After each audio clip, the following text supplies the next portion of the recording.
I'm making some jam for some scones because that's what I need. I know if it's scone or scone, I have no strong opinion. Let's do it. Strawberries aren't in season, so I'm using frozen strawberries. I hadn't actually planned to defrost them, but they have defrosted because I didn't get around to making it yesterday. I've got 700 grams of frozen strawberries. It's actually gone to 666. And basically with jam, people go for half the amount of sugar. So what would that be? 330 of sugar. I don't like it as sweet as that, so I'm going to go for more like 200, maybe 220 of granulated sugar. It's a bit lumpy. 222.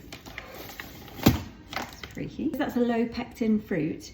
You need the zest of an unwaxed lemon. It's not fit for purpose. Actually, the juice of a whole lemon. This will make around 2 jars, but it just depends on how the consistency that you end up with. So I love this invention. Freaky. I do really enjoy using that. Ooh, and a pinch of salt, honestly, changes it so much. It makes it really good. I bring it up to the sort of boil-ish, and then I reduce it and just simmer it down until you get the consistency you want. I'm never sure of how long it takes. Maybe 20 minutes or so.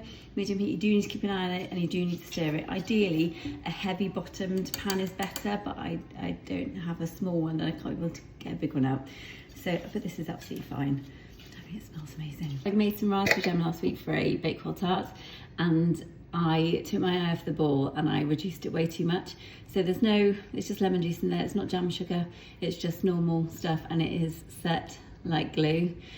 Also with raspberries, I'd always recommend either straining out some of the seeds if you reduce it too much, because it is really, really seedy. Not the most successful jam. And I make a lot of jam. I mean, it does taste good, but yeah, it's really seedy.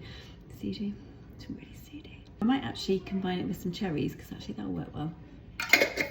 Keep you posted. So it's been about 20 minutes and it is reduced down. I did sort of mash it slightly because my strawberries were quite big, and I think that's about right. But a good way to test that is to get I'll just put that in the freezer for 5 minutes. It's just replicating what it's going to be like when it's cold. It's just going to cool the jam really quickly. So this is what it will be like when it's cool. Put your finger through. And like that, so nicely, so that's good enough for me. And now I'm going to put it in a jar. I want mine to be kind of like slightly porey to be able to put on top of scones easily. I haven't sterilised this jar because this will go within a couple of days, because I know what I'm using it for, but otherwise I just boil my jars for about 10 minutes, or you can put them in the oven. Careful, it's very hot. It's really good. It definitely doesn't need any more sugar than that.